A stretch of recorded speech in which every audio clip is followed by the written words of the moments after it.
saludarlos a todos. Es realmente para nosotros muy importante acompañarlos en el día de hoy. Tenemos la presencia del señor gobernador, del señor alcalde.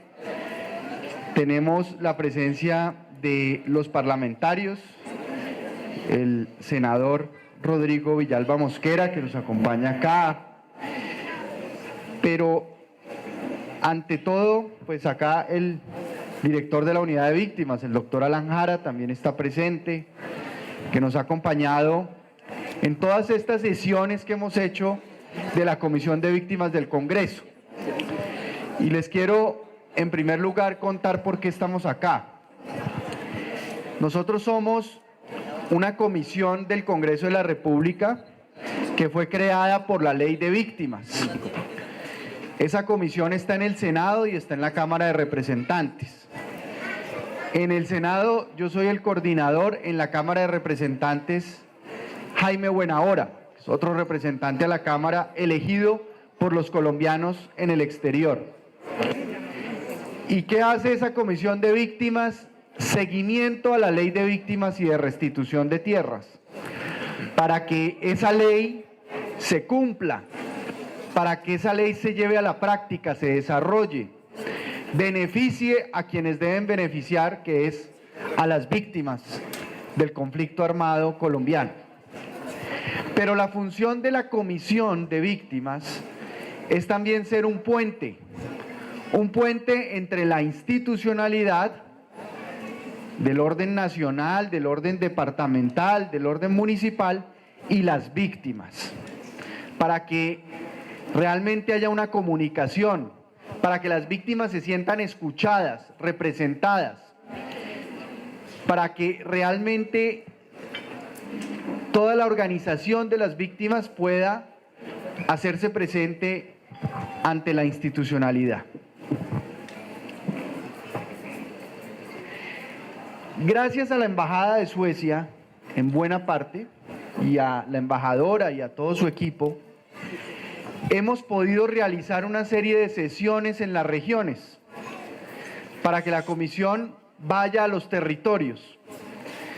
Porque como se dice con mucha frecuencia últimamente, y no es una frase de cajón, la paz se construye en el territorio. Y los actores, las actrices primordiales de esa construcción de la paz en el territorio son las víctimas. Por eso hemos estado en Villavicencio, con las víctimas de toda esa región del oriente del país, de los llanos orientales. Hemos estado en Carmen de Bolívar, con las víctimas de la costa caribe colombiana. Allí ocurrieron hechos trágicos y dramáticos como la masacre del Salado. Estuvimos en Ipiales, con las víctimas del sur del país, los colombianos que se han ido hacia Ecuador a buscar refugio, a buscar apoyo. Y esta es la cuarta sesión regional que realizamos en Rivera, en el departamento del Huila. ¿Y por qué escogimos el departamento del Huila, Rivera? Pues porque el departamento del Huila es una región que ha sido tremendamente golpeada por el conflicto, por la violencia, por la guerra, de todo tipo de actores, pero en especial por las FARC. Y por eso recordamos con mucho dolor ese hecho trágico, marcó un hito en la historia del conflicto armado interno en Colombia, que fue la masacre de los concejales de Rivera, acá en el departamento del Huila. Y además de tener esta sesión en el día de hoy con ustedes, pues queremos tener un acto de reconciliación, un acto de memoria, de dignidad por esas víctimas que cayeron asesinadas en el consejo de este municipio hace algunos años. Yo quiero agradecer la presencia de los funcionarios hoy acá. Lamento que no hayamos podido contar con la presencia de Diego Mora, el director de la Unidad Nacional de Protección, tema de la Unidad Nacional de Protección es un tema muy importante para las víctimas y cada vez es más importante porque a medida que avanza la ley de víctimas, la ley de restitución de tierras, el reto de la seguridad, de la integridad personal para las víctimas es cada vez mayor y necesitamos de una presencia decidida de la Unidad Nacional de Protección en estas sesiones para que las víctimas puedan hacer llegar directamente al director sus inquietudes. Pero agradecemos la presencia del coronel López acá en esta sesión, que es el subdirector de la Unidad Nacional de Víctimas. Bueno, estamos a puertas de una decisión trascendental el próximo domingo. Y espero que todos los colombianos y todos los ciudadanos votemos el próximo domingo. Podemos votar por el no o por el sí. Yo voy a votar por el sí. Yo creo que los acuerdos son unos buenos acuerdos. Son acuerdos además integrales. Ese cuento que nos han vendido de que los acuerdos se pueden partir a la carta como el menú de un restaurante y que tomamos lo de la entrega de las armas porque nos gusta que las FARC entreguen las armas, pero no nos gusta lo de la participación política o no nos gusta lo de la justicia. Realmente eso no es viable, los acuerdos no se pueden renegociar ni se pueden corregir. Los acuerdos son un todo y por eso se hizo como plebiscito, sí al todo de los acuerdos o no al todo de los acuerdos. Si votamos sí, este acuerdo que se negoció durante 5 años, con muchos esfuerzos, obstáculos, tropiezos, demoras, pues tiene una oportunidad de cumplirse. Si votamos no, pues para mí caemos como en un salto en el vacío, porque ¿quién va a renegociar este acuerdo? El presidente Santos quedaría deslegitimado para poder hacer una nueva negociación con las FARC, de un nuevo acuerdo. La oposición no está en el poder, que es la que ganaría con el no. Tendríamos que esperar hasta el 2018 que eventualmente ganen las elecciones e inicien un nuevo proceso de negociación. ¿Y qué pasaría sobre todo con las víctimas? Con todo el acuerdo de víctimas, que es el corazón del acuerdo de paz. ¿Por qué es el corazón del acuerdo de paz? Porque a través de la justicia, del Tribunal de Justicia y de la Comisión de la Verdad, las víctimas van a tener justicia y van a tener verdad. Y claro, esperamos que reparación y garantías de no repetición también. Pero si se pierde esta oportunidad histórica, se pierde la oportunidad de conocer la verdad.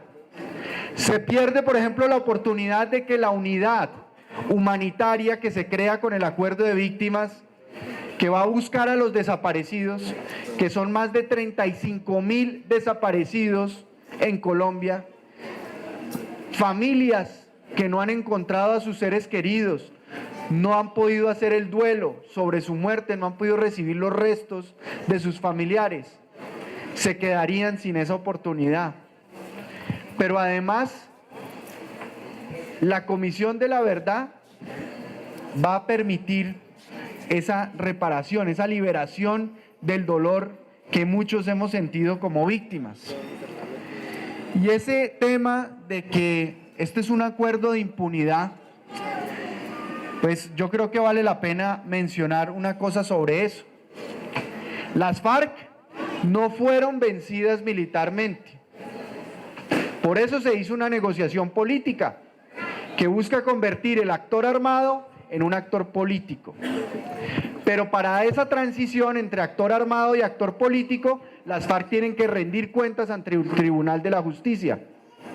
Y ese Tribunal de la Justicia no lo van a escoger las FARC, lo escoge el Tribunal de Derechos Humanos de la Unión Europea, las Naciones Unidas, el ICTJ, que es una ONG de justicia transicional, la más respetada en el mundo, la Sala Penal de la Corte Suprema de Justicia y el sistema de universidades públicas.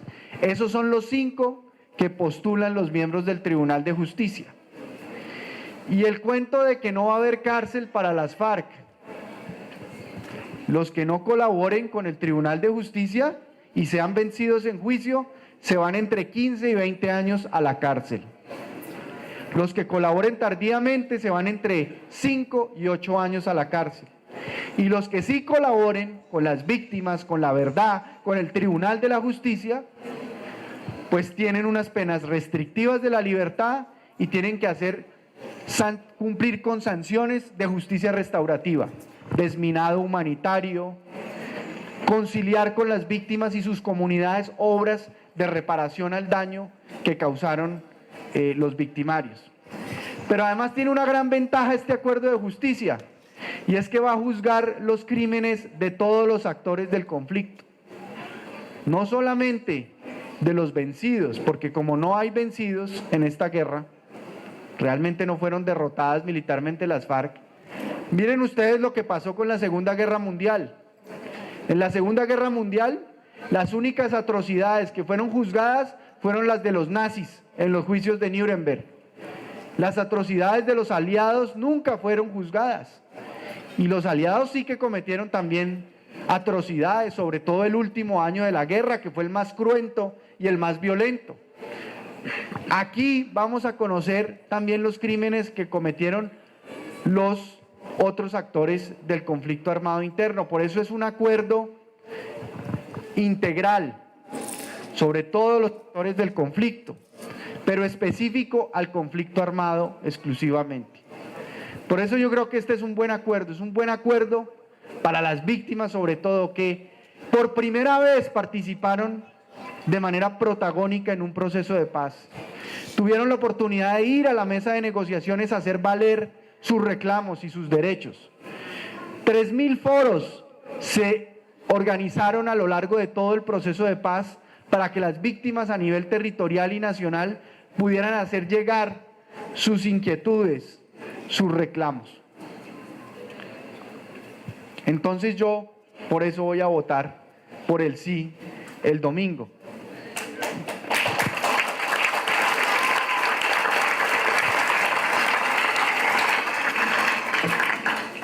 Pero lo voy a hacer sobre todo porque esta es la decisión más importante que tomaremos como ciudadanos a lo largo de toda nuestra vida. La que se avecina pasado mañana es la decisión que como ciudadanos más importante que tomaremos. Por eso tenemos que hacerlo con mucha responsabilidad, con mucha seriedad, pero no solamente por nosotros, porque esta decisión del domingo tiene también una profunda injusticia. ¿Saben cuál es esa injusticia? Que quienes van a decidir son los que viven en las grandes ciudades porque pesan más electoralmente. Y los que menos peso van a tener en la decisión son quienes han padecido la guerra y quienes han sufrido todos los días la guerra en los campos de Colombia, en las zonas rurales, en las áreas apartadas.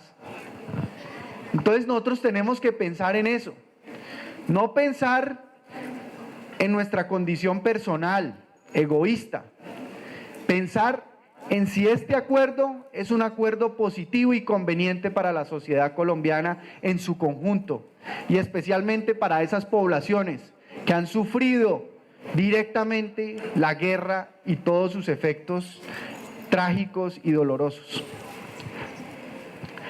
Ayer estuvimos reunidos con un grupo de personeros de Caquetá, de Putumayo, de Amazonas, del Huila, del Tolima.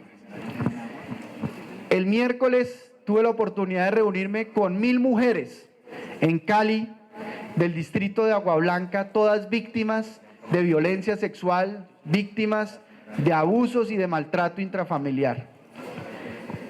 Y yo les decía que cuando uno es víctima o ha sufrido un hecho violento que le ha arrebatado a su padre, a su madre, a sus hermanos, a sus hijos, a sus parientes, uno siente un tremendo dolor en el corazón. Y uno tiene dos opciones: o dejarse vencer por ese dolor, dejarse dominar por el dolor, ser prisionero del dolor, o hacer del dolor una fortaleza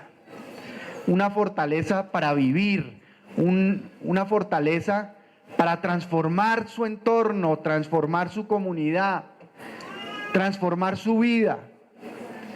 Y hace un poquito más de 26 años, ayer precisamente estaba conmemorando 73 años de vida de mi padre Luis Carlos Galán, que ayer habría cumplido 73 años. Y recuerdo lo que sentí en el momento en que me enteré de su muerte y el dolor que sentí. Pero tomé una decisión en ese momento y fue dedicarme a hacer política. Yo no iba a hacer política antes de la muerte de mi padre, no hubiera hecho política seguramente si a él no lo hubieran asesinado. Me decidí a hacer política por dos motivos fundamentales. El primero, porque en ese momento pensé que debía dedicar mi vida a hacer realidad esa Colombia en paz que él soñó, esa nueva Colombia más justa, sin corrupción, con oportunidades para todos. Pero el segundo motivo que me animó a hacer política es que no quería dejar que triunfaran quienes asesinándolo pensaron que iban a asesinar sus ideas. Porque como él muy bien lo dijo, a los hombres se les puede asesinar, pero a las ideas no. Y cuando se asesina a los hombres, se robustecen las ideas. Y estos concejales que fueron asesinados acá en Rivera, pudieron asesinarlos a ellos, pero estoy seguro que no asesinaron sus ideas, que no asesinaron su espíritu, que no asesinaron su ejemplo, su memoria. Y aquí están las familias de esos concejales. Y esos concejales están vivos y son una fuente de inspiración y un ejemplo para que todos los habitantes de Rivera, ojalá el domingo, cuando se acerquen a la urna, piensen en esa oportunidad histórica que tenemos los colombianos de superar estos 52 años de guerra y de conflicto. Aquí vamos a estar para escuchar a las víctimas, para escuchar las ponencias que han elaborado las mesas de víctimas y para que la institucionalidad que está acá representada también dé respuestas a esas inquietudes. Pero que este sea un acto de esperanza, un acto de memoria, de dignidad para las víctimas y que trabajemos unidos, abrazados, de la mano, para sacar a Colombia de la guerra, pero sobre todo el departamento del Huila, que es un departamento que se merece la paz, que se merece la tranquilidad y que se merece progresar. Muchas gracias.